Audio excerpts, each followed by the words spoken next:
Hey friends, it's Beth from Rekindle Blessings. Let's make this tray. First I'm putting bonding boss on it. You guys can get that from dixiebelle.com. And I'm just taking it and making sure that the whole tray is covered. We're going to give it a good dry. Once I get it dry, we will put a coat of y'all, I couldn't decide what I wanted to put on here. You guys are going to see me mess with a whole bunch of this stuff. I'm going to put Dixie Belle white paint on it, you guys. This is Dixie Belle. Once I get this done, we're going to give it a good dry. And then, you guys, I went and got a napkin. I decided that I've never done a tray with a napkin, so we're going to use a napkin tonight. And I'm just going to go halfway. I'm going to meet them in the middle, and I'm going to match it up as best I can. We're just going to lay it down there. Got a little crooked, so I'm trying to straighten that out. And I'm just going to go over it with my brush, laying it down. And you guys probably wonder why I'm leaving the whole entire napkin. Well, you know how we sanded off of a board? We're going to kind of do the same thing with this, except for when I got about halfway around, I decided that, hey, I can use my water pen instead of sanding. But anyway, you guys will see what I did here. I think this looks really pretty, you guys. I'm liking the way it's looking. I took my sander to it. As you can see, I was going around it, and I thought, well, wait a minute, I can use my water pen. And see how much easier that was with the water pen? So much easier. Anyway, you guys remember that. That way, when it comes time for you to make your tray, and if you want to use a napkin, you can do the same.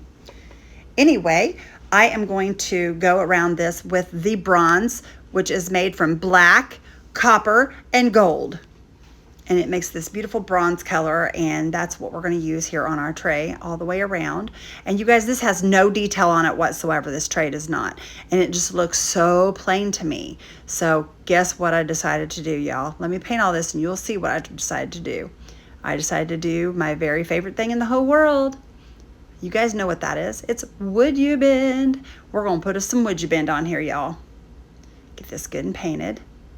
And I was like, okay, what can I do for some texture? We need texture. So I went and grabbed a roll of Would You Bend, decided to heat it up. Once I get this heated, I wanted to see if it would look right, and I was like, yep, this will work.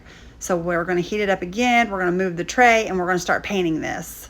I got to cut the end of it first. I'm going to cut it to size, or at least close to size. Then I decided to start painting, and we painted and we painted and we painted. But anyway, you guys, this turned out beautiful. Wait till you guys see what this looks like. It's pretty amazing. I have not resined it yet. I plan on doing that, but it turned out really, really pretty. And honestly, I think this is probably one of the prettiest trays I've done as far as the tray itself. But yeah, it's very pretty. So you'll see, this is kind of a Beth original here, because you're not going to get another tray exactly like this one. Anyway, I went on around. I put my Would You glue on the back of it, and then I just went on around it, and I made sure that everything was stuck down really, really good. And then I just kept heating it and kept heating it. And I was so lucky, because when I put it all the way around, you guys, it stopped in the exact place where it should have to, so that you can't even tell that the Would You Bend was even two parts that came together. Once we put it together when we took it around the tray, the end and the start and the end matched up perfect. I'll just put it that way. Anyway, we went ahead and painted it the same color as the tray. I got to look and I thought, I still need more. I need something else. So I, of course, went and grabbed more Would You Bend, and I just kept working. And I decided that I wanted to try these corners on here. And I thought, how can I make this work without that corner sticking up over the edge? Well, we decided to cut it, y'all. I was like, if we ruin the piece, we just ruin the piece. And you guys, it worked perfectly. I was so excited. So I'm cutting both of them, heating that second one up, and I'm going to lay the one right next to it and cut that one the same. And you guys, this is so beautiful. I love the way it turned out. We're adding the Would You glue, adding more heat, pressing down, making sure it's on there really, really good. We're doing the same to the other piece. Going to add the Would You glue, heat it up, give it good presses and everything. And then, you guys, we will paint it the same color as the other trim. Oh, I'm sorry, I'm not painting yet. I'm taking the glue off there. And then we're going to add the paint now. You see I'm adding the paint. And you guys, this is just, it brought in so much texture to this tray and made it look so beautiful. It just gave it that little extra that it needed. It's not over the top, but it's just perfect as far as the texture and all the detail.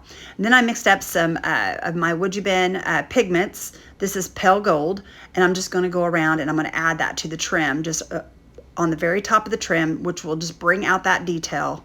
You guys, this is beautiful. I love the way this turned out. I really do. And I will put a picture in here as well. And there you go, my friends. Another beautiful piece by Rekindled Blessings. Have a great day, y'all. Thanks for watching. Love ya. Bye.